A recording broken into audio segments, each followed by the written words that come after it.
नमस्कार विद्यार्थी मित्रांनो, क्रिएटिव्ह मॅथ्स मराठी या आपल्या YouTube चॅनलमध्ये तुमच्या सगळ्यांचं सहर्ष स्वागत आहे। आज आपण चर्चा करतो इयत्ता 10वी विज्ञान भाग 1 वरती आणि विज्ञान भाग 1 मधला सगळ्यात महत्त्वाचा घटक जो आहे तो म्हणजे शाब्दिक गणित।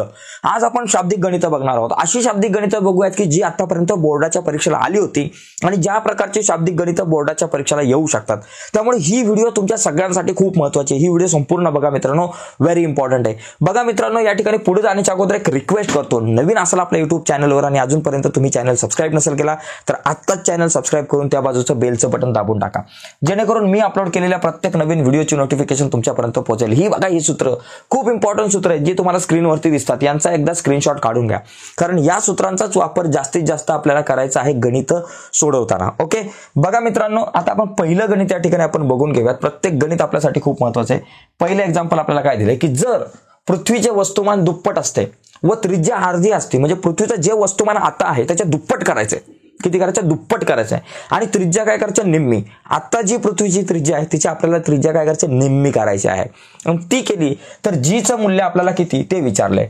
त्यासाठी आपल्याला एक महत्त्वाचं सूत्र या ठिकाणी वापरायचं, जे सूत्र आपल्याकडे आहे G बरोबर GM म्हणजे वस्तुमान भागिले R2 चा वर्ग, R चा वर्ग, R म्हणजे त्रिज्या, आणि हा जो कॅपिटल G आहे त्याला आपण गुरुत्व स्थिरांक म्हणतो, तो स्थिर असतो। आता या ठिकाणी आपण एक काम करूयात, आपल्याला ज्या काही गोष्टी दिलेल्या आहेत, ज्या माहिती आहेत त्या आपण या ठिकाणी लिहून घेऊ सुरुवातीला। बघा, पहिली गोष्ट, जर पृथ्वीचे वस्तुमान दुप्पट केले, मग आता आपण काय करू? आत्ताचे वस्तुमान काय बाबा? आत्ताचे पृथ्वीचे जे काही वस्तुमान आहे, ओके, ते आत्ताचं वस्तुमान जे आहे त्याला आपण M1 मानू। ओके, आणि अपेक्षित वस्तुमान दोन गोष्टी आहे, अपेक्षित वस्तुमान आणि आता आपल्याला किती वस्तुमान अपेक्षित आहे बाबा? यांनी सांगितलेलं आहे म्हणजे M2। अपेक्षित वस्तुमान म्हणजे बाबा आपल्याकडे M2 पाहिजे। आता ते M2 किती आहे बाबा? यांनी सांगितलं की जर पृथ्वीचे वस्तुमान दुप्पट केले, म्हणजे जे वस्तुमान M1 आहे त्याच्या दुप्पट करायचं आपल्याला, म्हणजे M2 बरोबर 2M1, म्हणजे अपेक्षित किती बाबा? दुप्पट करा तुम्ही। झालं। आता दुसरी गोष्ट, त्रिज्या अर्धी करायची, त्रिज्या, बरं का? आता या ठिकाणी बघा, आत्ताची त्रिज्या R1 मानू। आत्ताची त्रिज्या, सध्याची त्रिज्या जी आहे पृथ्वीची जी त्रिज्या आहे तिला आपण काय करू? बरोबर R1। आणि अपेक्षित त्रिज्या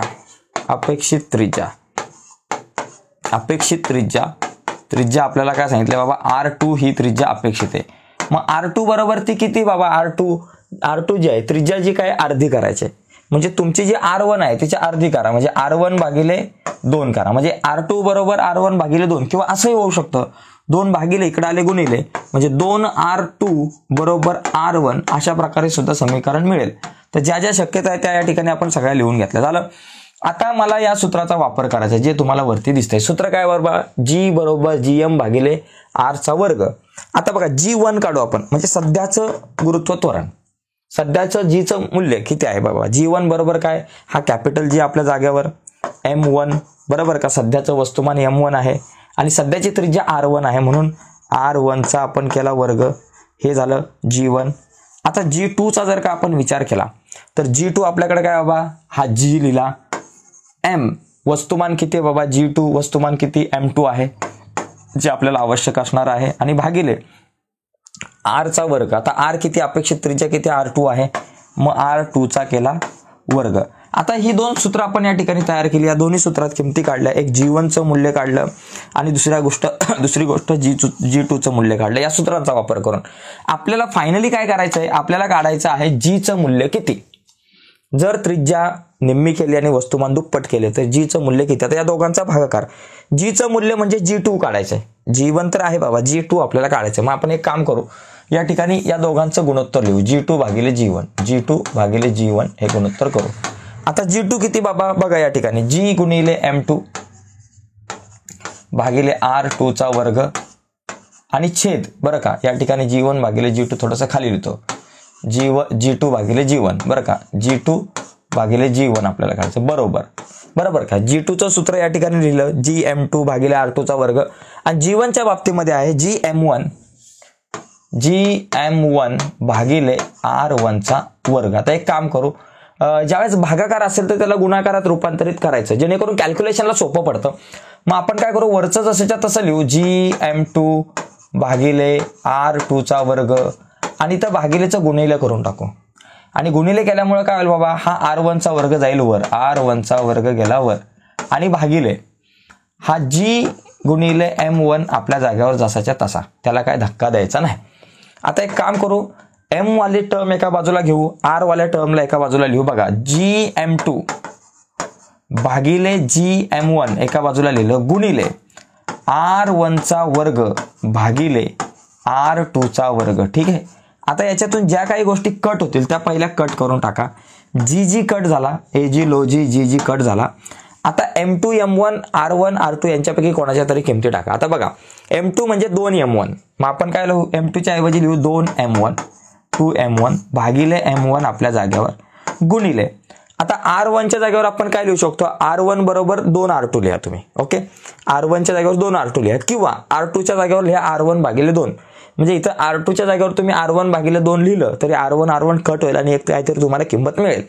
किंवा सोपं काय पडेल, R1 च्या जागेवर 2R2 लिहा, R1 च्या जागेवर काय लिहा 2R2. हे जरा सोपं पडेल कॅल्क्युलेशनसाठी म्हणून आपण असं केलं, भागिले R2चा वर्ग. आता काय काय कट होईल बाबा, या ठिकाणी मला M1 कट होताना दिसतोय, बरोबर.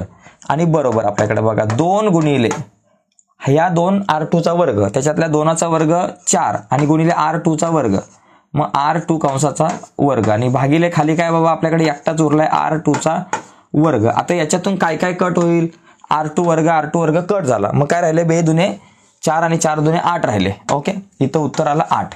म्हणजे G2 भागिले G1 बरोबर, सॉरी G2 भागिले G1 बरोबर 8 आलं.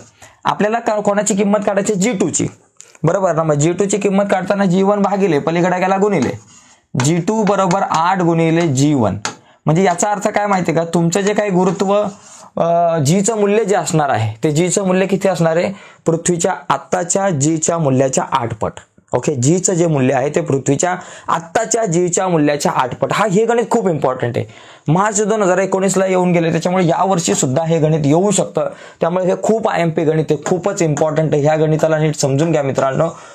तर हे खूप इम्पॉर्टंट आहे. किंवा परीक्षेला प्रश्न थोडासा वेगळा येऊ शकतो. असा येऊ शकतो की बाबा वस्तुमान निम्म केलं आणि त्रिज्या जर का दुप्पट केली तर Gचं मूल्य काय असेल, असाही प्रश्न येऊ शकतो.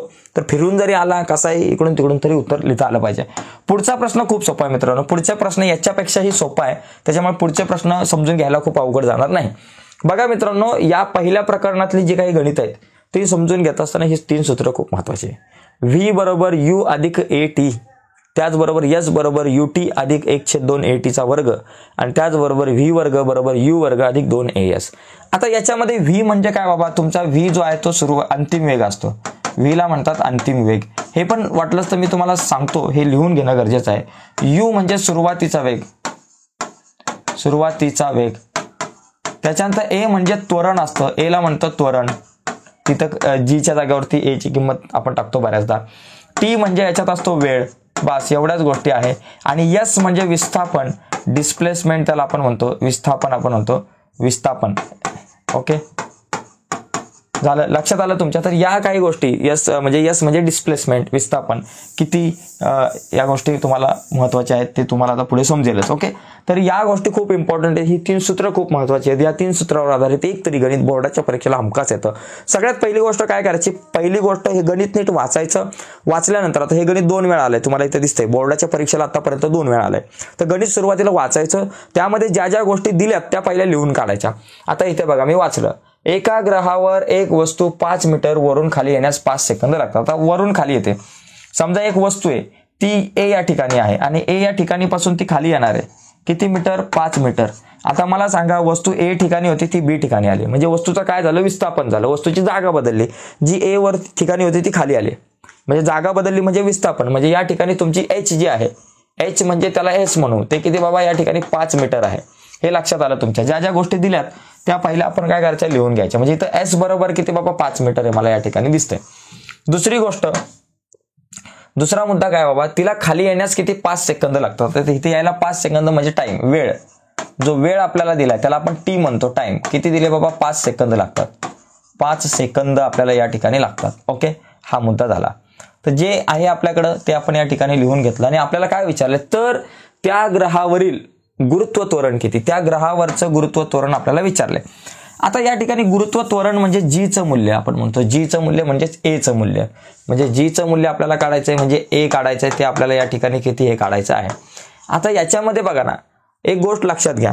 आता ज्यावेळेस मी वस्तू जी आहे इथं ठेवले, आता ही खाली पडणार आहे किती बाबा 5 मीटर उंचीवरती आहे. पण ज्यावेळेस ती वस्तू होती तिचा सुरुवातीचा वेग किती होता, 0 होता. सुरुवातीचा वेग 0 होता, म्हणजे u ची किंमत या ठिकाणी 0 होती. मग आता तुम्ही एक काम करा, सुरुवातीचा वेग, आपण इथं सुरुवातीचा वेग पण या ठिकाणी लिहिणं गरजेचं आहे. तो का बघा, सुरुवातीचा वेग जो आहे तुमचा u बरोबर या ठिकाणी 0 असणार, 0 मीटर पर सेकंद. ओके, हा झाला तिचा सुरुवातीचा वेग त्या वस्तूचा. आता या ठिकाणी लक्षात घ्या, आता मला सूत्र कुठलं नेमकं वापरायचं, मी कुठलं सूत्र वापरू शकतो. बघा, असं सूत्र शोधा की ज्याच्यामध्ये S आहे, ज्याच्यामध्ये T आहे आणि A आहे, बरोबर ना. आता बघा यामध्ये S, T आणि A आहे. आता इथं पहिलं सूत्र जर बघितलं याच्यामध्ये V आहे. आता व्हीचा उपयोग आपल्याला कुठं होतो का याच्यामध्ये, इथं व्ही दिसत नाही, अंतिम वेगचा काही विषय नाही. त्याच्यानंतर इथं पण व्ही आहे, त्याच्यामुळे याचा पण उपयोग होणार नाही. त्याच्यामुळे दुसरं जे सूत्र आहे ते खूप इम्पॉर्टंट आहे. या दुसऱ्या सूत्राचा वापर आपल्याला जास्त होऊ शकतो. मग इथं दुसरं सूत्र आपण लिहू, S बरोबर UT अधिक 1/2 AT चा वर्ग. हे सूत्र या ठिकाणी आपण लिहू, त्याला मस्त चौकट करू. या सूत्रात किमती टाकल्या की तुमचं उत्तर ऑटोमॅटिकली मिळेल. आपल्याला काय करायचं, गुरुत्व त्वरण म्हणजे या ठिकाणी आपल्याला ए ची किंमत काढायची. S बरोबर किती, 5 मीटर आहे, मीटर सहित. आता ज्यावेळेस आपण लिहितो इथं गणितामध्ये किमती मांडतो त्यावेळेस त्या किमती एकका सहित इथं लिहायच्या, ते लक्षात घ्या. 5m झालं. आता u ची जी किंमत आहे ती 0 आहे, प्लस 1/2 AT चा वर्ग. आता a ची किंमत किती बाबा मला या ठिकाणी दिले का नाही दिले ती काढायचे, गुणिले t चा वर्ग. आता t किती आहे, t कुठे गेला, t म्हणजे वेळ किती बाबा 5 सेकंद, 5 सेकंदचा वर्ग करा. आता काय होईल, 5 मीटर आपल्या जागेवर बरोबर 1/2 गुणिले a गुणिले 5चा वर्ग 25 आणि इथं सेकंदचा वर्ग येईल. 5चा वर्ग किती बाबा 25 आणि सेकंदचा वर्ग. ठीक आहे. आता 2 भागिले इकडे आले, गुणिले 5 दुने 10 मीटर झाले. किती झाले बाबा, 5 दुने 10 मीटर. ओके, आणि बरोबर इथं काय झालं, a गुणिले 25 S चा वर्ग, a गुणिले 25 S चा वर्ग. a ची किंमत काढायची. मग a ला आपल्या जागेवर ठेवा, 10 मीटर आपल्या जागेवर. आता a आपल्या जागेवर 25 सेकंदचा वर्ग या ठिकाणी गुणिले इकडे आला भागिले बरोबर a. आता एक काम करू, 25 ने 10 ला भाग लावू. 25 ने भाग लावायचा आहे 10 ला. आता 25च्या पाड्यामध्ये काय 10 येत नाही, इथं 0 घेतला, इथं 0 पॉईंट घेतला आणि 25 चोक 100 म्हणजे किती आलं, 0.4 आलं. आपण काय करू, a बरोबर किती 0.4 आलं आणि वर आहे मीटर म्हणून मीटर, खाली आहे S चा वर्ग म्हणजे सेकंदचा वर्ग, म्हणजे गुरुत्व त्वरण जे आहे त्या ग्रहावरचं वगैरे ते आपल्याकडे 0.4 मीटर पर सेकंदचा वर्ग आला. तर अशा प्रकारे हे गणित सोडू शकतो मित्रांनो. हे गणित रिपीट बघा, तुम्हाला नक्कीच समजेल. गणित खूप सोपी आहेत, एवढी काय अवघड नाही आहेत. फक्त 2-3 वेळा प्रत्येक गणित आपण बघितलं पाहिजे. गणित बघा, व्हिडिओ ऐका, समजून घ्या, नंतर बिन बघता न बघता हे गणित सोडवण्याचा प्रयत्न करा. पुढे जाऊयात. पुढचं जे गणित आहे या गणितामध्ये सुद्धा विषय तसाचे, जास्त काय डोक्याला ताप आणि टेन्शन करून घ्यायचं नाही. बघा या ठिकाणी वर फेकलेली एक वस्तू 500 मीटर उंचीपर्यंत जाते. तिचा आरंभीचा वेग किती असेल, म्हणजे सुरुवातीचा. आता समजा वर जर का मी वस्तू फेकली, तर खाली ही वस्तू अशी वर फेकली, खालून जर का मी ती वस्तू वर जर फेकली अशी खालून, आता मला वर फेकण्यासाठी काहीतरी त्याचा स्पीड सुरुवातीला असणार आहे.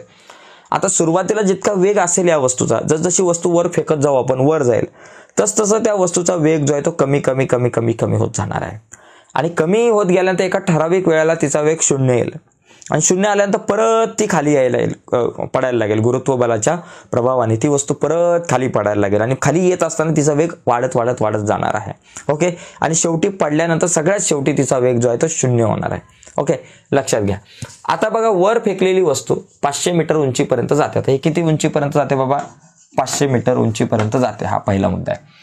तिचा आरंभीचा वेग म्हणजे आपल्याला u पर्यंत. आता इथं बघा, h म्हणजे समजा s बरोबर किती आपण या ठिकाणी घेऊ 500 मीटर. तिचं डिस्प्लेसमेंट जे आहे ते 500 मीटर आहे. तिचा आरंभीचा वेग म्हणजे u बरोबर आपल्याला काय करायचं आहे, काढायचं आहे. u ची किंमत आपल्याला या ठिकाणी काढायची आहे. दुसरा मुद्दा, त्या वस्तूस वर जाऊन परत खाली यायला किती वेळ लागेल आणि त्याच्यानंतर इथं g चं जे मूल्य आहे ते आपल्याला दिले 10 मीटर पर सेकंदचा वर्ग. ठीक आहे, एवढ्या सगळ्या गोष्टी दिल्या. तर एक एक टप्पा आपण गाठूयात, एक एक करूयात आपण. आरंभीचा वेग किती, आता आरंभीचा वेग म्हणजे मला काय करायचं, या ठिकाणी कोणाची किंमत काढायची आहे, यू ची किंमत काढायची आहे. मग आता सूत्र असं शोधा की ज्याच्यामध्ये यस आहे, जी आहे, यू आहे. बघा जी पण आहे म्हणजे ए आहे. जी म्हणजे काय, ए. जी म्हणजे इथं ए ची व्हॅल्यू असते 10 मीटर पर सेकंदचा वर्ग. ठीक आहे, झालं.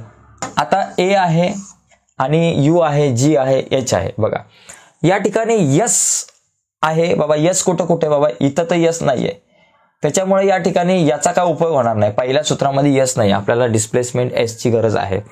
दुसऱ्या सूत्रामध्ये जर बघितलं तर यस बरोबर यू टी. वेळेचा विचार दिला का इथं बाबा, किती वेळामध्ये ती वस्तू खाली येते, ते वेळ आपल्याला काढायची आहे. ओके, आता याच्यामध्ये इथं जर आपण बघितलं, इथं ए आहे, यस आहे, यू आहे आणि व्ही चा वर्ग आहे. व्ही म्हणजे तिचा अंतिम वेग. बघा वस्तू खालून वर जाणारे 500 मीटर वरती, खाली सुरुवातीला एक वेग असणार आहे आणि वर गेल्यानंतर तिचा अंतिम वेग जो आहे तो किती होणार आहे, 0 होणार आहे. बरोबर, त्याच्यामुळे तुम्ही अंतिम वेग 0 असेल तर हे तिसरं सूत्र आपण वापरू शकतो. या ठिकाणी व्ही बरोबर अंतिम वेग जो आहे तो किती असणार आहे बाबा, 0 मीटर पर सेकंद असणार आहे. बघ हे सूत्र आपण वापरू. म्हणून आपण काय करू, व्ही चा वर्ग बरोबर काय सूत्र, यू वर्ग अधिक 2as. या ठिकाणी पहिली गोष्ट आपल्याला तिचा आरंभीचा वेग काढायचा म्हणजे यू ची किंमत काढायची आहे. ओके, आता यू ची किंमत काढून आपण काय करू, पहिली गोष्ट चौकट करू या सूत्राला. हा, चौकट केल्यानंतर मग नंतर वेळ आपल्याला काढता येईल. बघा व्ही चा वर्ग, व्ही किती 0 बरोबर यू चा वर्ग, यू ची किंमत काढायची.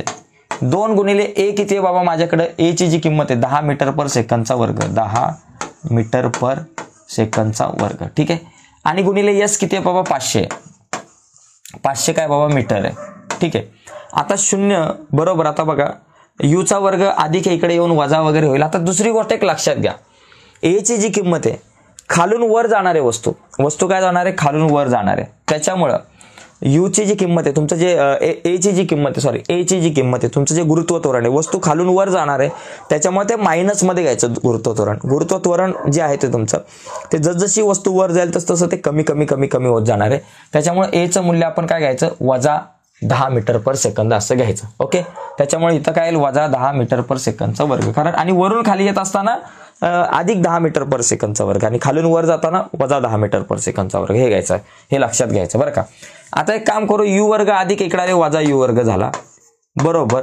बेन 10 20 झाले आणि 20 गुणिले 500 झाले. आपल्याकडे किती झाले बघा, बेन 10 20 आणि 20 गुणिले 500 किती झाले बाबा, आपल्याला 5 दुने 10, 10,000 झाले.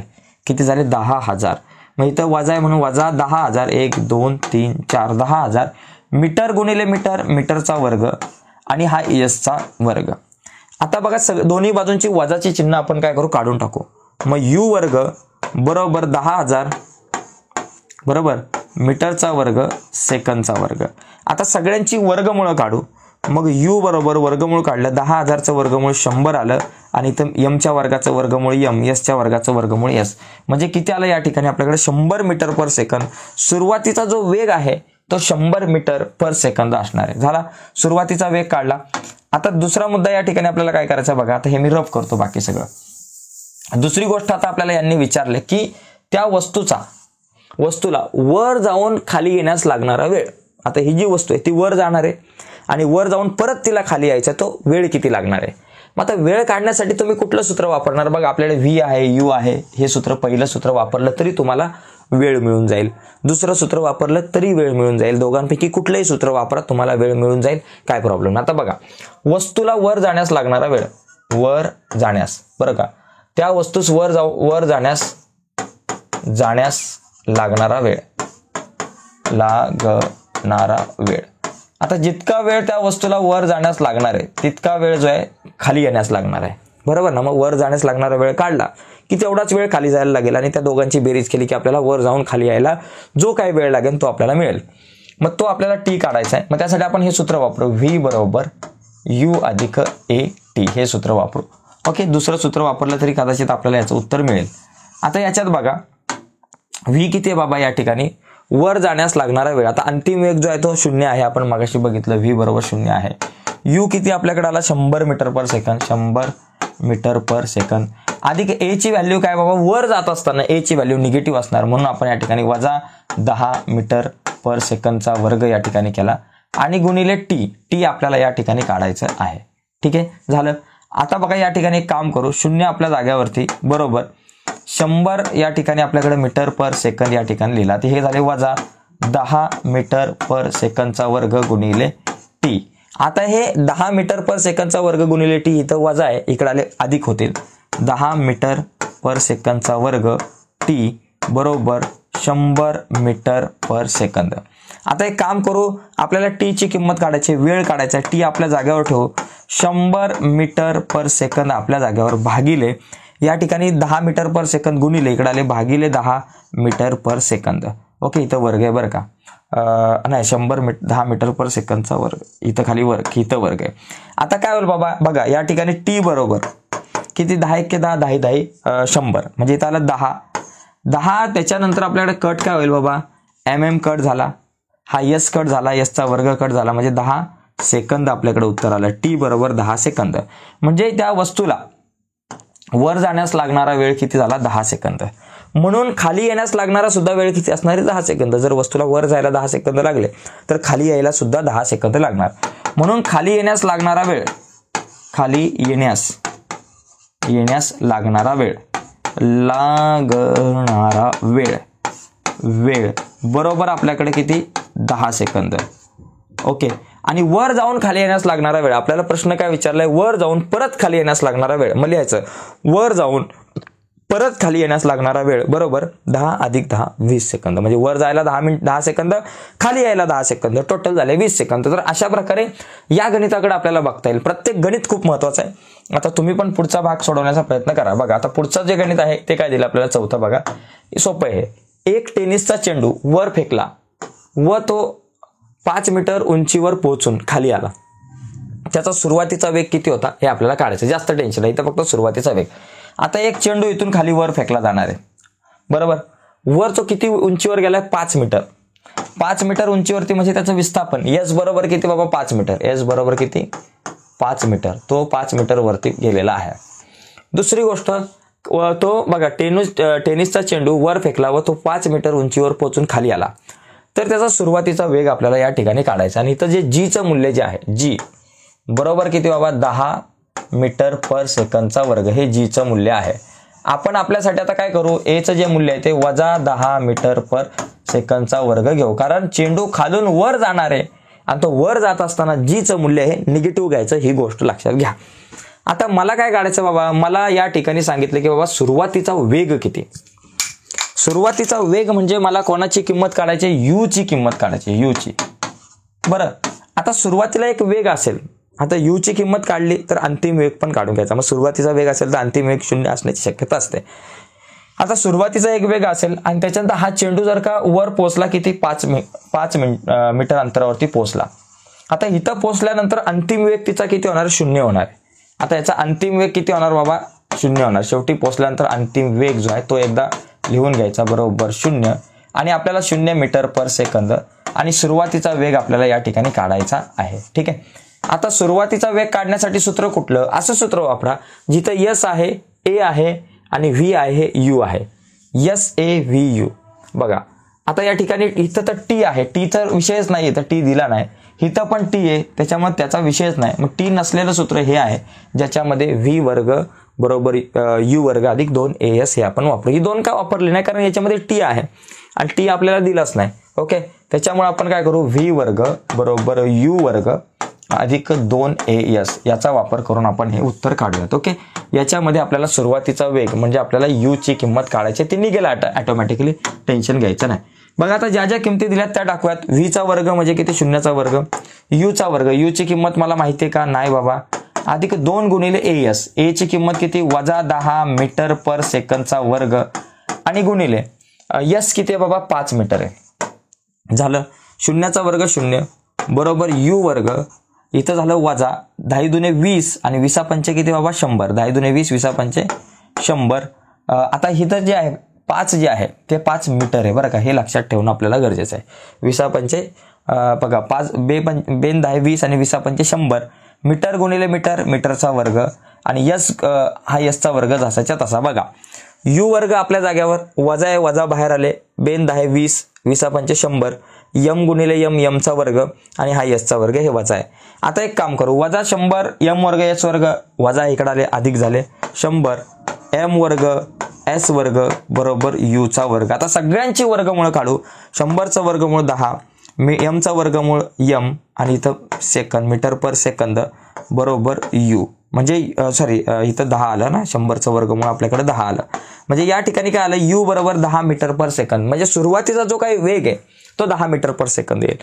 तर अशा प्रकारे आपण हे गणित बघू शकतो. बघा 4 गणितं झालेत, पण बराच वेळ लागला. पण याच प्रकारची गणितं मित्रांनो, अशाच प्रकारची गणितं बऱ्याचदा रिपीट होतात. ओके, आता इथं बघा 5 किलोग्राम वस्तुमानाचा धातूचा गोळा 490 मीटर उंचीवरून खाली पडल्यास जमिनीवर पोहोचण्यास त्याला किती कालावधी लागेल.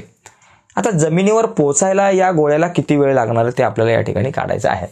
आता इथं वेळ म्हणजे टीचा विषय, टी बरोबर आपल्याला किती, टाइम किती. आता मुद्दा काय या ठिकाणी, समजा हा जो वस्तू गोळा आहे, ही वस्तू वरून खाली येते. आता याचा सुरुवातीचा वेग किती असणार आहे, हा जो गोळा आहे आता तो 5 किलोचा आहे 10 किलोचा आहे त्याचा काही विषयच नाही. तर ते किलो म्हणजे तुम्हाला थोडंसं डिस्ट्रॅक्ट करायला दिलेलं आहे, याचा वापरच होणार नाही. कुठलीही वस्तू आपण इथून जर सोडली तर हिचा सुरुवातीचा वेग आपल्याला दिलेला नाहीये, पण सुरुवातीचा वेग आपण म्हणू शकतो की बाबा 0 मीटर पर सेकंद असेल. यू किंवा व्ही पाहिजे तुमच्याकडे तर बाकी बऱ्याचशा गोष्टी काढता येतात, नाही तर काम कठीण होतं. आता हा किती 490 मीटर उंचीवरून येणार आहे खाली. ओके, वरून खाली येणार आहे. आता वरून खाली येणारे म्हणजे तुमचं जीचं जे काही मूल्य या ठिकाणी जी बरोबर ए हे 9.8 मीटर पर सेकंदचा वर्ग आहे. इथं वर्ग राहिला, ठीक आहे, एवढं लक्षात घ्या. काही गोष्टी राहिल्या टाईप करत असताना त्या इथे ऍड केल्या. आता त्याच्यानंतर पुढे काय बाबा किती कालावधी लागणार आहे. आता कालावधी लागणार म्हणजे मला टाइम या ठिकाणी काढायचा आहे, टाइम किती. आणि इथे एच म्हणजे एस बरोबर किती आहे बाबा तुमचं 490 मीटर. एस बरोबर 490 मीटर. आता असं सूत्र शोधा की ज्याच्यामध्ये यस आहे, जी आहे, यू आहे, टी आहे. बघा यस, जी, यू, टी या सगळ्या गोष्टी आहेत. म्हणजे यस आहे, यू, टी आहे आणि ए आहे. तर ते सूत्र आपण वापरू शकतो. ओके, वरच्या सूत्रात जर बघितलं तर इथं आपल्याला यस नाहीये आणि या सूत्रामध्ये बघितलं तर टी नाहीये. तर सगळेजण आहेत असं दुसरं सूत्र. तर ती 3 सूत्र लय महत्वाची आहेत, याच्यावरती प्रश्न विचारले जातात. मग यस बरोबर काय आपल्याकडे आलं बाबा, यू टी बरोबर अधिक 1/2 ए टीचा वर्ग. या सूत्राचा आपल्याला इथं वापर करायचा आहे. ओके, आता या सूत्रामध्ये आपण किमती टाकूया डायरेक्टली ज्या काही दिल्यात त्या. एस किती दिले बाबा 490 दिले बरोबर. यू किती सुरुवातीचा वेग 0 गुणिले टी अधिक 1/2 गुणिले ए ची जी किंमत आहे ती किती बाबा 9.8 मीटर पर सेकंदचा वर्ग आणि गुणिले टी काढायचा म्हणून टीचा वर्ग आपल्या जागेवर 490 मीटर येतं बरं का, 490 मीटर. आता बघा 490 मीटर आपल्या जागेवर जसेच्या तसे. हे 0 गुणिले टी 0 होतं, ते नाही लिहिलं तरी चालेल. आता 1/2. आता बघा 2 आणि 9.8ला जर भाग लावला तर किती होतात बाबा 4.9 बरं का, 4.9 मीटर पर सेकंदचा वर्ग गुणिले टीचा वर्ग. आता आपलं टार्गेट टीची किंमत काढायची. मग टी वर्गाला इथंच ठेवू. 490 मीटर आपल्या जागेवर 4.9 गुणिले इकडे आले भागिले आले बाबा 4.9 या ठिकाणी भागिले आले 4.9 मीटर पर सेकंदचा वर्ग भागिले आले आणि बरोबर टीचा वर्ग. आता या ठिकाणी एक काम करू आपण बरं का. आता इथं थोडंसं कॅल्क्युलेशन आपल्याला आपापल्या पद्धतीने करावं लागणार आहे. म्हणजे टीचा वर्ग चला मी लिहिलं, मला टाइम काढायचा आहे, पण इथं 4.9 आहे. मग आपण काय करू, वर आणि खाली 10 ने गुणू. 10 ने गुणलं तर बाबा इथं 4.9चे 49 होतील आणि वरती 4900 होतील. 10 ने गुणलं वर्ग राहिले 4900 मीटर पर सेकंदचा वर्ग आणि भागिले खाली काय राहिले 900 इथं फक्त मीटर राहील बरं का. 4900 मीटर राहील आणि खाली काय राहील 4.9 मीटर पर सेकंदचा वर्ग. ओके, असं आपल्याकडे हे कॅल्क्युलेशन राहील. आता याच्यामध्ये बघा या ठिकाणी काय काय कट होईल. 4.9 नाही 49 राहील, 49 राहील डायरेक्टली 49 बरोबर. आपण 10 ने वर आणि खाली गुणलेलं आहे. तर थोडीशी गडबड होते कारण विज्ञान काय मी रेग्युलर शिकवत नाही, त्याच्यामुळे बघा इथं काय केलं आपण, इथं 490चे काय केले 4900 केले, 10 ने गुणलं. वर आणि खाली आपण कितीने गुणलं बाबा 10 ने गुणलं, कारण आपल्याला हे पॉईंट घालवायचे होते. ओके, मग 10 गुणिले 4.9 49 आणि 490 गुणिले 10 4900. आता इथं एम वर्ग कॅन्सल होईल आणि 49 1 49 म्हणजे इथं 100 होऊन जाईल बरोबर. मग आपल्याकडे या ठिकाणी काय होईल बाबा लक्षात घ्या बरोबर, टी वर्ग बरोबर 100 भागिले एस वर्ग या ठिकाणी असं काहीतरी आपल्याकडे येईल. ओके, मग याची वर्गमुळं जर काढली तर टी बरोबर 100चं वर्गमूळ 10 आणि हा एस वर्गाचं वर्गमूळ एस येईल 10 सेकंद आपल्याकडे शेवटी उत्तर येऊन जाईल. अशा प्रकारे आपल्याला हे गणित सोडवता येईल. ठीक आहे, तर हे झालं एक 5वं गणित. अशाच प्रकारची बरीचशी गणित. आता लक्षात घ्यायचं ए ची व्हॅल्यू घेताना आता वस्तू वरून खाली येणार होती म्हणून ए ची व्हॅल्यू जी आहे ती आपण पॉझिटिव्ह मध्ये घेतली. खालून वर जाणार असती वस्तू तर ती ए ची व्हॅल्यू निगेटिव्ह मध्ये आली असती. एवढी गोष्ट लक्षात घ्या. ठीक आहे, पुढचा प्रश्न बघा. पुढे आता इथं बघा एका वस्तूचे वस्तुमान. हा थोडासा वेगळा प्रश्न आहे. एका वस्तूचे वस्तुमान व वजन बरं का, एका वस्तूचे वस्तुमान व पृथ्वीवरील वजन अनुक्रमे 5 किलो व 49 न्यूटन आहे.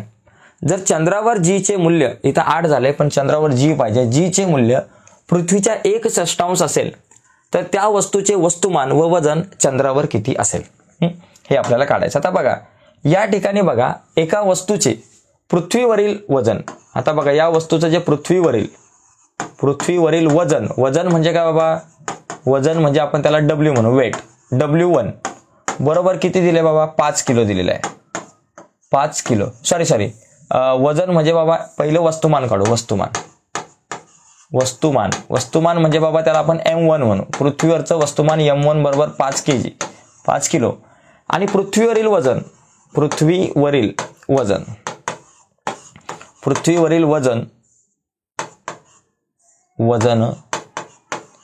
जे आहे आपण W1 म्हणू. वजन म्हणजे वेट. ते W1 जे आपल्याकडे किती दिले ते न्यूटन मध्ये आपण घेतो 49 न्यूटन. ठीक आहे, आता मुद्दा काय आहे की चंद्रावर जीचं मूल्य जर पृथ्वीच्या 1/6 असेल तर त्या वस्तूचे वस्तुमान व वजन चंद्रावर किती असेल. आता चंद्रावरील बघा चंद्रावरील वस्तुमान बरोबर. चंद्रावरचं वस्तुमान म्हणजे आपण M2 म्हणू. आता हे चंद्रावरचं वस्तुमान किती असणार आहे, कुठलीही वस्तू जी आहे तिचं वस्तुमान सगळीकडे सारखं असतं. त्यामुळे चंद्रावरचं वस्तुमान ते पृथ्वीवरचं वस्तुमान सेमच असणार, जे तुमचं 5 किलो असणार आहे. ओके, चंद्रावर पृथ्वीवर त्या वस्तूचं कुठेही वस्तुमान काढलं तर ते 5 किलो. आता राहिला वजनचा भाग. वजन आपण काढूयात. आता बघा चंद्रावरील वजन बदलत राहणार. चंद्रावरील वजन आपण या ठिकाणी काढू. चंद्रावरचं जे वजन आहे म्हणजे W2 जे आहे ते आपल्याला काढावं लागणार आहे. आता आपल्याकडे एक सूत्र आहे W बरोबर mg बरोबर का. आता W1 बरोबर काय असणार आहे, W1 म्हणजे पृथ्वीवरचं जे वजन आहे ते पृथ्वीवरचं वजन. आता बघा या ठिकाणी W बरोबर जर का आपल्याकडे mg असेल, W बरोबर जर का आपला mg असेल तर आपल्याकडे G बरोबर काय होतो, M/W होतो. G बरोबर आपल्याकडे M/W होईल. M/W अशा प्रकारे हे सूत्र आपल्याकडे तयार होईल. ओके, एवढं आपल्याला लक्षात ठेवलं पाहिजे. किंवा तुम्हाला ज्या पद्धतीने सूत्र वापरायचं आहे त्या पद्धतीने आपण लिहू शकतो किंवा हे सूत्र असं लिहिलं तरी चालेल, काय फरक नाही पडणार की W बरोबर mg. आता या ठिकाणी आपल्याला एक गोष्ट दिलेली आहे की सांगितलंय की जर चंद्रावर जी चे मूल्य पृथ्वीच्या 1/6 आहे. बघा चंद्रावरील जी चे मूल्य आपण इथं असं पण लिहू पहिलं. चला चंद्रावरील किंवा पृथ्वीवरील जी चे मूल्य आपण काय करू, G1 मानू. ओके, आणि चंद्रावरील जी चे मूल्य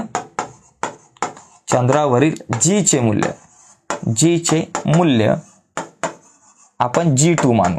ओके, आता इथं काय दिलंय की चंद्रावरचं जे जीचं मूल्य आहे म्हणजे G2 जे तुमच्याकडे दिलेलं आहे ते पृथ्वीच्या 1/6 आहे. म्हणजे पृथ्वीवरचं जे G1चं जे मूल्य आहे त्याच्या 1/6 म्हणजे 1/6 आहे. आता 6 इकडे आला गुणिले म्हणजे 6G2 बरोबर आपल्याकडे G1 असं पण समीकरण आपल्याला या ठिकाणी मिळू शकतं. ठीक आहे, हे असंही समीकरण आपल्याला मिळू शकतं, त्याच्यामुळे काय टेन्शन घ्यायचं नाही. आता इथे बघा एक कॅल्क्युलेशन आपण करू. आपलं टार्गेट काय बघा ते लक्षात घ्या.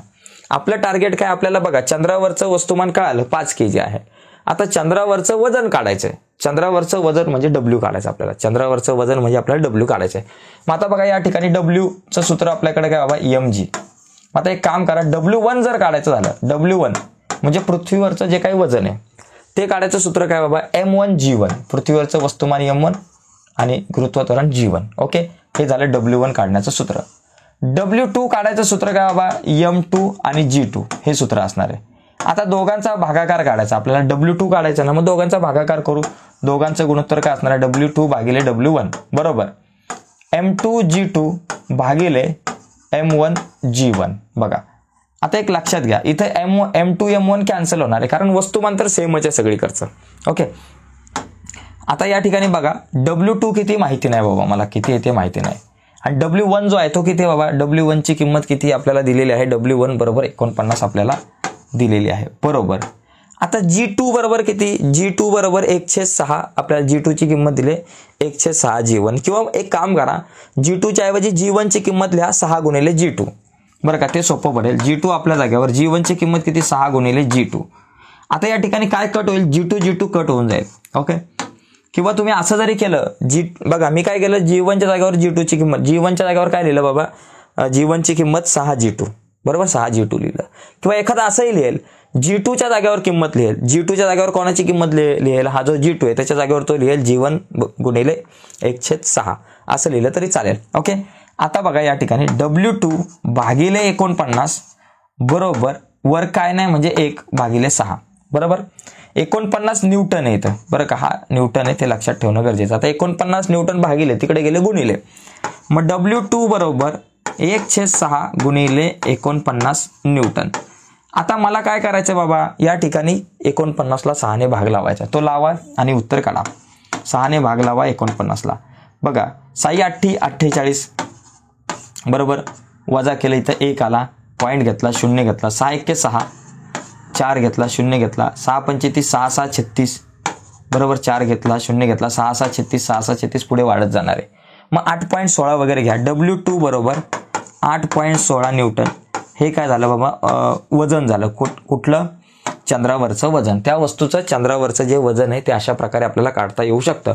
तर मित्रांनो बघा, मित्रांनो 6च गणितं झाली, बराचसा वेळ लागला, परंतु प्रत्येक गणित खूप महत्त्वाचं आहे, त्यामुळे मी डिटेल्समध्ये तुम्हाला सांगण्याचा एक प्रयत्न करतो. ठीक आहे, याचा स्क्रीनशॉट हवा असेल तर तुम्ही घेऊ शकताय. तर चला पुढचं एक्झाम्पल आता आपण बघूयात. पुढचं जवळपास 6 झालेत, अजून 6-7 एक्झाम्पल्स आहेत, पण पुढची गणितं जरा सोपे पटापट होतील अशी आहे. बघा या ठिकाणी बघा काय बाबा, 50 वॅट आणि 60 वॅट विद्युत शक्तीचे 2 टंगस्टन बल्ब एकमेकांना बघा या ठिकाणी 220 व्होल्ट इतक्या विभवांतरावरती चालतात हे दोघे जण सुद्धा. जर ते समांतर जोडणीमध्ये जर जोडलेले असतील तर मुख्य विद्युत वाहकातील विद्युत धारा किती. आता विद्युत धारा म्हणजे I, V म्हणजे विभवांतर. ओके, आता या ठिकाणी बघा विद्युत शक्ती, P म्हणजे विद्युत शक्ती. आता या ठिकाणी P1 बघा या ठिकाणी समजा 50 व्होल्ट आहे आणि P2 जी आहे ती आपल्याकडे समजा 60 आहे आपल्याकडे. ओके, या ठिकाणी बघा आता पुढे आपल्याला काय दिले या ठिकाणी बघा की विद्युत शक्तीचे 2 टंगस्टन बल्ब. आता हे जे दोन्ही टंगस्टन बल्ब आहे ते 220 व्होल्ट इतक्या. ठीक आहे, तर बघा लक्षात घ्या या ठिकाणी आपल्याकडे P1 दिले 500 वॅट दिले, P2 आपल्याकडे 60 वॅट दिले आणि त्यानंतर आपल्याकडे हा जो दोघांमधलं जे काही विभवांतर आहे म्हणजे V ची जी किंमत आहे आपल्याकडे दोघांसाठी V जो आहे तो 220 व्होल्ट इतका आपल्याकडे आहे. ओके, आता या ठिकाणी या दोघांना समांतर जोडणीमध्ये जर आपण जोडलं असेल तर मुख्य विद्युत वाहकातील विद्युत धारा किती म्हणजे I ची किंमत आपल्याला या ठिकाणी काढायची. आता या ठिकाणी बघा ना I च्या किमती 2 निघणार, एक तर I1 आणि I2. आता बघा एक लक्षात घ्या, P बरोबर आपल्याकडे काय बाबा VI हे आपल्याकडे सूत्र असतं समांतर जोडणीमध्ये जर का रोज जोडले असतील तर. ओके, आता या ठिकाणी बघा मग उलट काय होईल बाबा, याच्या I ची जर किंमत काढायची झाली कारण आपल्याला विद्युत वाहकातील विद्युत धारा काढायची, मग I बरोबर किती, P आपल्या जागेवर V गुणिले इकडे आला भागिले झाला V बरोबर. आता या ठिकाणी आपल्याकडे मेन सूत्र काय असणार आहे विद्युत धारा काढताना I बरोबर I1 अधिक I2 बरोबर समांतर जोडणीमध्ये जोडल्यामुळं. मग आता मी बघा I1 चा जर विचार केला, I1 बरोबर P1 भागिले V बरोबर. P1 ची किंमत किती बाबा 500. ठीक आहे, P1 भागिले V आणि I2 बरोबर काय बाबा P2 भागिले V. मग या ठिकाणी बघा लिहा I1 म्हणजे बाबा P1 भागिले V अधिक I2 म्हणजे P2 भागिले V. आता V 2 वेळा आहे त्यांना एकदाच प्रसाद द्या आणि वर लिहा P1 अधिक P2. P1 या ठिकाणी आपल्याकडे काय दिले बाबा, P1 आपल्याकडे किती दिले, कुठे गेला P1, बघा P1 बरोबर आपल्याकडे 500 50 आहे 50 अधिक P2 बरोबर किती 60 वॅट आहे या ठिकाणी 60 वॅट लिहा आणि भागिले V बरोबर किती 220 व्होल्ट आहे आपल्याकडे. आता बघा 50 आणि 60 किती झाले 110 वॅट झाले आपल्याकडे आणि हे झाले 220 व्होल्ट झाले. आता भाग लावला आपण बघा या ठिकाणी काय होईल हे 0 0 गेले म्हणजे किती झाले 11/22. 11/22 झालं. 11ला 22ने जर भाग लावला, 11ला भाग लावायचा 22ने, तर 22 0 0 घेतलं 0 पॉईंट आणि 22 पंचे. म्हणजे या ठिकाणी आपल्याकडे आय जी आहे ती बरोबर किती आली 0.5 अँपिअर. विद्युत धारा जी आहे ती अँपिअरमध्ये असते. 0.5 अँपिअर इतकी विद्युत धारा असणार आहे. तर हा जो प्रश्न आहे तो येऊन गेला मार्च 2019ला. त्यामुळे खूप महत्वाचा आहे, लक्षात आलं असेल तुमच्या. ओके, आता पुढचा प्रश्न घेऊ आपण 8वा प्रश्न बघूयात आपण. आता बघा इथं विद्युत ऊर्जेशी रिलेटेड प्रश्न आहे. बघा कोण अधिक विद्युत ऊर्जा खर्च करणार आहे. बघा 500 वॅटचा टीव्ही संच 30 मिनिटात की 600 वॅटची शेगडी 20 मिनिटात, कोण जास्त विद्युत ऊर्जा खर्च करेल. विद्युत ऊर्जाचं सूत्र जे आहे P गुणिले T. ओके, T म्हणजे वेळ. आता बघा पहिली गोष्ट आपण काय करू, दोन गोष्टी टीव्हीसाठी आपण करू. टीव्हीसाठी टेलिव्हिजन सेटसाठी आता आपण काय करू बघा. पहिली गोष्ट टीव्हीसाठी आपल्याकडे बघा P किती आहे बाबा.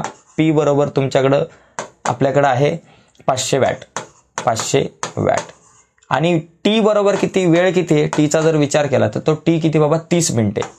30 मिनिटे, त्या मिनिटाला कधी सुद्धा आपल्याला काय करायचंय, 30 मिनिटे जी आहेत आपल्याला त्या मिनिटाला आपल्याला तासांमध्ये करायचंय.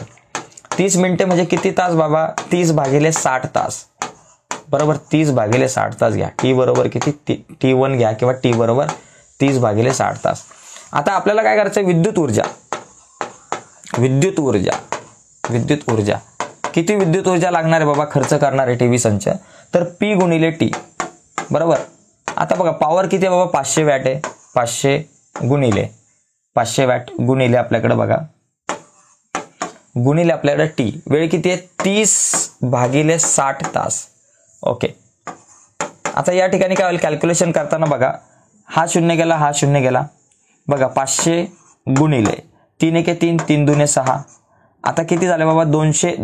दोनांनी जर 500ला भाग लावला तर किती झालं बाबा 250 उत्तर आलं. ओके बरोबर.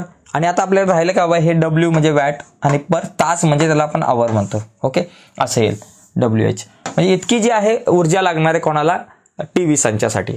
आता आपलं कोण राहिलं, टीव्ही झाला तर शेगडीसाठी, विद्युत शेगडीचा विचार करू आपण. चला विद्युत शेगडीसाठी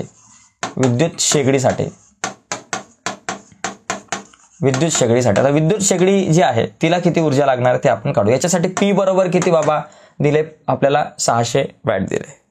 600 वॅट एवढी पॉवर आहे. आणि त्याच्यानंतर वेळ जो आहे आपला T बरोबर किती बाबा 20 मिनिटे आहे. 20 मिनिटे म्हणजे किती बाबा 20/60 तास. 20/60 तास त्याला आपण आवर म्हणू. ओके, 20/60 तास म्हणजे एवढे आवर H म्हणू समजा आपण त्याला बरोबर. आता आपली विद्युत ऊर्जा जी आहे, किती विद्युत ऊर्जा लागणार आहे, विद्युत ऊर्जा बरोबर P गुणिले T. P ची किंमत किती 600 गुणिले टाइम म्हणजे वेळ किती आहे बाबा 20/60 तास. म्हणजे इथं W आणि इथं गुणिले लिहा 20/60 तास. ओके, H आवर एवढा टाइम. आता इथं बघा भाग लावा 6 1 6, 6 10 60 1 60, 60 10 600 येईल. ओके, आणि 100 गुणिले 60 10 इथं 10 येतील फक्त, 100 नाही येणार, फक्त आपल्याकडे 10 येतील. 1 मिनिट फक्त हे खोडून टाकू आपण. 60 10 600. आता 10 गुणिले 20 किती झालं 200 हा W आणि हा H. आता लक्षात घ्या इथं किती बाबा तुमची जर टीव्ही संच आहे तो किती पॉवर खर्च करतो, किती विद्युत ऊर्जा खर्च करतो 250 WH. आणि विद्युत शेगडी जी आहे ती किती ऊर्जा खर्च करते 200 WH. आता मला सांगा कोण जास्त ऊर्जा खर्च करतोय, तर टीव्ही संच जो आहे तो जास्त ऊर्जा खर्च करतोय. तर आपल्याला लक्षात येईल. मग इथं लिहायचं की बाबा टीव्ही संच जो आहे तो अधिक ऊर्जा खर्च करेल असं लिहायचं आणि विषय संपला. पुढचा प्रश्न बघू 9 नंबरचा. बघा या ठिकाणी पुढचे जे काही प्रश्न आहे त्याच्यामध्ये बघा 10 नंबरचा प्रश्न आहे, 9 नंबरचा झाला. हा एकदम सोपा आहे. एका माध्यमात प्रकाशाचा वेग 1.5 बघा या ठिकाणी लक्षात घ्या. एका माध्यमात प्रकाशाचा वेग 1.5 गुणिले 10⁸ मीटर पर सेकंद असल्यास माध्यमाचा निरपेक्ष अपवर्तनांक किती असेल. प्रकाशाचा निर्वातातील वेग जो आहे तो आपल्याकडे 3 गुणिले 10⁸ मीटर पर सेकंद इतका आहे. आता यामध्ये आपल्याला काय विचारले, माध्यमाचा निरपेक्ष अपवर्तनांक आपल्याला काढायचा आहे. माध्यमाचा निरपेक्ष अपवर्तनांक.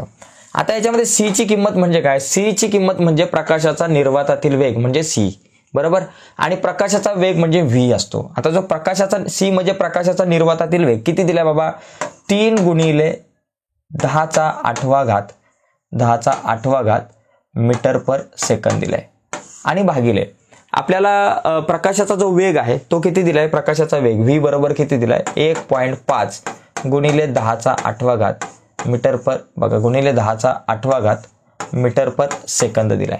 ओके, आता या दोन गोष्टी आपल्याला मीटर पर सेकंद आपल्याला या ठिकाणी दिलेला आहे. आता हे कॅल्क्युलेशन करायचं आपल्याला आणि कॅल्क्युलेशन करून आपण कसं उत्तर काढणार बघा. या ठिकाणी काय काय कट होईल ते बघा. इथं जर आपण बघितलं मीटर पर सेकंड कट झाले, 10चा 8वा घात कट झाला आणि 3 भागिले 1.5 आले.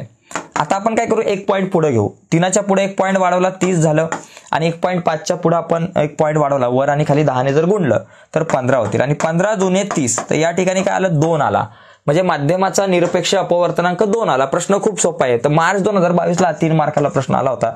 किती सोपा प्रश्न आहे तुमच्या लक्षात आला असेल. फक्त सूत्र माहिती पाहिजेत तुम्हाला. मी मुद्दाम प्रत्येक याची सूत्र जी आहे, प्रत्येक गणिताची सूत्र इथं समोर लिहिलेली आहे, जेणेकरून तुम्हाला समजायला सोपं जाईल. तर ही सूत्र सगळ्यात अगोदर मी तुम्हाला दिली होती. ती सूत्र तुम्हाला माहिती आहेत. सगळ्यात अगोदर पहिल्या स्लाइडवरती तुम्हाला ती सूत्र दिली होती, त्याचा तुम्ही स्क्रीनशॉट मारून घेतला पाहिजे होता. ठीक आहे, पुढे बघा. डॉक्टरांनी दृष्टिदोषाच्या निराकरणासाठी 1.5D शक्तीचे भिंग वापरण्याचा सल्ला दिला. त्या भिंगाचे नाभीय अंतर किती असेल आणि भिंगाचा प्रकार ओळखून नेत्रदोष ओळखा.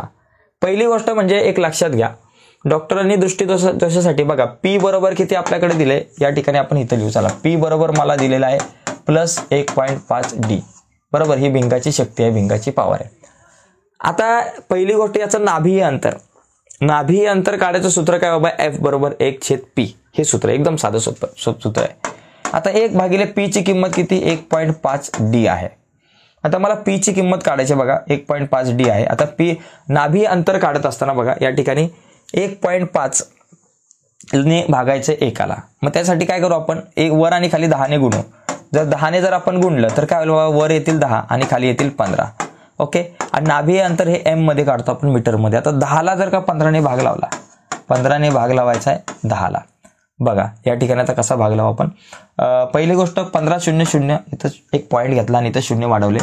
15 सक 90 घेतले, 1 आणि 0, परत 15 सक 90, एक 0 वाढवला, परत 15 सक 90 येतील, 10 येतील, परत 0 वाढवला, परत 15 सक 90, म्हणजे आपल्याकडे 0.666 म्हणजे 0.767 आपण मीटर असं करू शकतो कॅल्क्युलेशन करून. ठीक आहे, तर अशा प्रकारे आता हे उत्तर आलं. म्हणजे पहिली गोष्ट काय झाली की या ठिकाणी तुम्ही नाभी अंतर काढलं की जे बाबा 0.67 मीटर वगैरे असेल.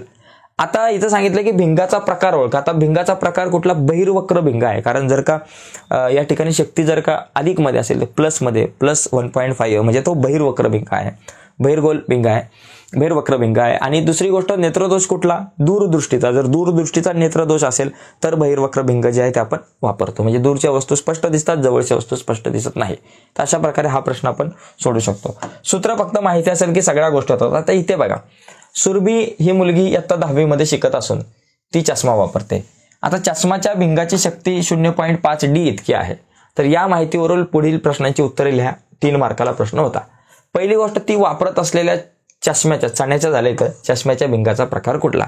आता या ठिकाणी 0.5 शक्ती प्लस मध्ये म्हणजे भिंगाचा प्रकार जो आहे तो बहिर्वक्र भिंग आहे. मग इथं लिहायचं बहिर्वक्र. ओके, बहिर्वक्र भिंग, याचं उत्तर तुम्ही लिहा. सुरभीच्या डोळ्यातील दोष कुठला, तर बहिर्वक्र भिंग वापरते म्हणजे दूरदृष्टिता आहे. मग इथं लिहायचं दूरदृष्टिता. ओके, दूरदृष्टिता. आणि तिच्या चष्म्यातील भिंगाचे नाभीय अंतर. आता नाभीय अंतर F बरोबर किती बाबा, 1/P झालं. आता 1 भागिले P ची किंमत किती, 0.5 मीटर पकडा. आता इथं वर आणि खाली 10ने गुणलं तर इथं 10ने गुणलं एकाला 10 आलं आणि याला 10ने गुणलं की 5 आला. आता 5 दुने 10 म्हणजे 2 मीटर या ठिकाणी उत्तर आलं. तर अशा प्रकारे आपण या प्रश्नाचं उत्तर सोडू शकतो, जे खूप सोपं होतं. पुढे बघा, पुढचा प्रश्न आहे एक तसाच आहे त्याच प्रकारचा. एका बहिर्गोल भिंगाचे नाभीय अंतर आता म्हणजे इथं F ची किंमत दिली आपल्याला 25 मीटर दिले. ओके, तर त्या भिंगाची शक्ती म्हणजे आता आपल्याला काय करायचं, P या ठिकाणी काढायचं आहे. ओके, आता बघा या ठिकाणी F जो आहे तो किती दिलेला बाबा, 25 मीटर दिलाय, 25 सेंटीमीटर आहे बाबा. 25 सेंटीमीटर म्हणजे आपल्याकडे किती झालं, 2.5 मीटर. 25 सेंटीमीटर म्हणजे 2.5 मीटर. हे आपल्याला थोडंसं कॅल्क्युलेशन करून लिहिलं पाहिजे. ओके, यस, ठीक आहे. 2.5 नाही तर आपण जर बघा 25 सेंटीमीटर दिले, आपल्याला मीटर दिलं असतं तर ठीक आहे. 25 सेंटीमीटर म्हणजे 0.25 मीटर या ठिकाणी येतं आणि आपल्याला P ची किंमत काढायची आहे. F बरोबर किती दिले आपल्याला या ठिकाणी बघा, 0.25 25 मीटर आपण या ठिकाणी करू. बरोबर, सॉरी एफ ची जी किंमत दिली ती आपल्याला एफ बरोबर नाभिकीय अंतर. मग एफच्या जागेवर आपण लिहू 0.25 बरोबर. आणि बरोबर आपल्याकडं 1 ची किंमत जी आहे ती आपल्याकडं 1च असणार आहे. आणि पी जे आहे ते आपल्याला पी म्हणजे ही शक्ती काढायची आहे. ठीक आहे. आता आपण काय करू, पी इथं भागिले इकडे गेला गुणिले झाला म्हणजे 0.25 पी बरोबर 1. मग पी बरोबर किती 1 आपल्या जागेवर 0.25 गुणिले इकडे आले भागिले आले 0.25. आता आपण काय करू, वर आणि खाली कितीने गुणू, 100 ने गुणू, कारण इथं 2 पॉईंट आपल्याला पुढे जायचंय. मग वर 100 ने गुणलं आणि खाली 100 ने गुणलं तर किती आलं बाबा, वरती आले आपल्याकडं 100 आणि खाली 100 ने गुणल्यावर 25. 25 ने 100 ला भाग लावला, 25 चौक 100 म्हणून 4D. तर अशा प्रकारे हा जो प्रश्न आहे तो आपण सोडवू शकतो. तर हा पण प्रश्न आला होता 2022 जुलैला. त्याच्यानंतर हा बघा, इथे खूप सोपं आहे की 10 किलोग्राम वस्तुमान असलेल्या पाण्याचे तापमान. बघा या ठिकाणी वस्तुमान किती, या ठिकाणी आपल्याकडे बाबा या वस्तुमान म्हणजे एम, ज्या किमती दिल्या त्या लिहू. एम बरोबर किती 10 किलोग्राम बरोबर.